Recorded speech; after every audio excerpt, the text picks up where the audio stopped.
అందరికీ నమస్కారం అండి. స్వాగతం సుస్వాగతం మన ఛానల్ కి. ఈ రోజు వీడియోలో దసరా దేవి నవరాత్రుల్లో 4వ రోజు అమ్మవారిని ఏ విధంగా అలంకరించాలి, ఏ రంగు చీరను ఆమెకి ధరింపచేయాలి, ఏ నైవేద్యం సమర్పించాలి, ఏ నామాలతో ఏ పువ్వులతో అర్చించాలి, ఏ మంత్రాలని ఏ శ్లోకాలని పఠించాలి, అమ్మవారికి పూజ ఏ సమయంలో చేయాలి, అలాగే ఈ రోజున అమ్మవారిని పూజించడం వలన కలిగేటువంటి ఫలితం ఏమిటి, అలాగే ఏమి దానం చేయాలి, ఏమి నిషిద్ధం చేయాలి, ఇలా ప్రతి ఒక్క దాని గురించి క్షుణ్ణంగా ఇప్పుడు ఈ వీడియోలో తెలుసుకుందాము. 2025 సంవత్సరంలో దేవి శరన్నవరాత్రులు 4వ రోజు ఆశ్వయుజ శుద్ధ చవితి సెప్టెంబర్ 25 గురువారం రోజున విజయవాడలో కొలువు తీరి ఉన్నటువంటి అమ్మవారు భక్తులకు ఈ రోజున శ్రీ కాత్యాయని దేవిగా దర్శనమిస్తారు. 2025 సంవత్సరంలో దేవి శరన్నవరాత్రులు 4వ రోజు పూజ చేసుకోవాల్సినటువంటి తేదీ సెప్టెంబర్ 25 గురువారం రోజున. ఈ రోజున తిథి ఆశ్వీజ శుద్ధ చవితి. చవితి తిథి ప్రారంభం 2025 సెప్టెంబర్ 25 గురువారము ఉదయం 7:06 నుంచి సెప్టెంబర్ 26 శుక్రవారము ఉదయం 9:33 వరకు ఉంటుంది. ఈ రోజున నక్షత్రము స్వాతి, రాత్రి 7:08 వరకు. ఈ రోజున అమ్మవారికి పూజ చేసుకోవడానికి శుభ సమయాలు చూసుకున్నట్లయితే తెల్లవారుజామున 4:20 నుంచి ఉదయం 6 గంటల్లోపు మీరు పూజ అనేది చేసుకోవచ్చు. ఒకవేళ ఈ సమయంలో కుదరకపోతే కనుక మరలా ఉదయం 7:35 నుంచి ఉదయం 9:08 లోపు. ఈ సమయం కూడా కుదరకపోతే ఉదయం 10:49 నుంచి ఉదయం 11:45 లోపు మీరు పూజ అనేది చేసుకోవచ్చు. సాయంత్రం 4:20 నుంచి రాత్రి 7:25 లోపు చేసుకోవచ్చు.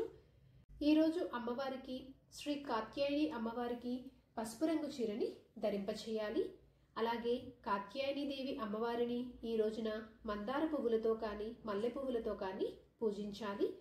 నైవేద్యంగా పాయస అన్నంని కానీ రవ్వ కేసరిని కానీ సమర్పించాలి.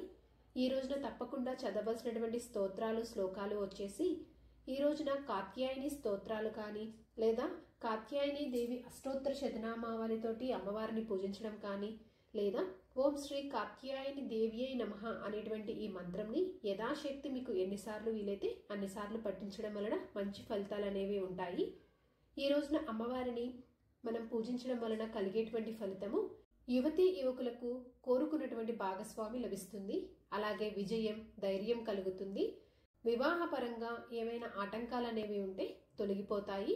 శీఘ్ర వివాహం అనేది జరుగుతుంది.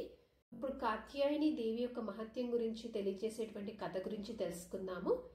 దేవి కాత్యాయని దుర్గామాత యొక్క 6 అవతారాలలో ఒకరు. ఈమెను శక్తి స్వరూపనిగా మహిషాసురమర్దినిగా ఆరాధిస్తారు. ప్రాచీన కాలంలో మహర్షి కాత్యాయనుడు తీవ్ర తపస్సు చేసి దుర్గామాత తన కుమార్తెగా జన్మించాలని ప్రార్థించాడు. ఆయన భక్తి చూసి ఆదిశక్తి ఆయన ఇంట్లో పుట్టి కాత్యాయని దేవిగా ప్రసిద్ధి చెందింది. ఆ సమయానికి మహిషాసురుడు అహంకారంతో దేవతలను బాధిస్తూ భూమి స్వర్గాలను ఆక్రమించాడు. దేవతల ప్రార్థనతో బ్రహ్మ విష్ణు శివులు శక్తులు ఒకటయ్యి కాత్యాయని దేవిని సృష్టించాయి. ఆమె సింహవాహనంపై కూర్చొని ఒక చేతిలో త్రిశూలము మరో చేతిలో ఖడ్గము పద్మము అభయముద్రలతో భక్తులను రక్షించే రూపంలో కనిపించింది. మహిషాసురునితో ఘోర యుద్ధం చేసి చివరికి అతన్ని సంహరించి మహిషాసుర మర్దిని అయ్యింది. ఈ తల్లిని ఆరాధించడం వలన ఆరోగ్యము సౌభాగ్యము సద్గతి శత్రునాశనము సుఖ సంపదలు లభిస్తాయి. భాగవత పురాణంలో గోపికలు కూడా మంచి వరుడు లభించాలనే కోరికతో కాత్యాయని వ్రతం చేశారు.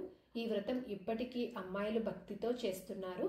ఈమె భక్తుల పాపాలను నశింపచేసి సద్గతిని ప్రసాదిస్తుంది అని విశ్వాసము. సో ఇదండి ఈరోజు వీడియో. ఇంకొక మంచి యూస్ఫుల్ వీడియోతోటి మళ్ళీ కలుస్తాను. ధన్యవాదములు. సర్వేజన సుఖినో భవంతు. జై శ్రీమన్నారాయణ.